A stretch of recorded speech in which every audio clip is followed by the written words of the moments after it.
O, tingnan nyo mga kababayan, may nilabas na po na Immigration Lookout Bulletin Order para kay Joel Villanueva. Mga kababayan, ang hustisya po ay hindi dapat kumikiling sa may kapangyarihan. Ang problema ngayon sa Pilipinas, pag ikaw ay may kasalanan, pwede kang makalabas sa ating bansa. Si Joel Villanueva po, ay hindi po siya naparusahan noong may kaso siya sa PDAP. Pero hindi dahil sa wala siyang sala, kundi dahil po sa teknikalidad at sa tulong na rin ng mga senador na protektado siya nung panahon. Pero ngayon mga kababayan, kung nakalusot siya noon sa Court of Appeals, hindi dahil siya po ay inosente.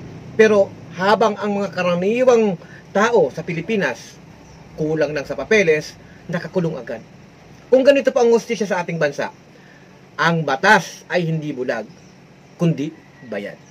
Yan po ang problema sa Pilipinas. Isang halimbawa, si Joel Villanueva. Ginagamit din ang kanilang simbahan.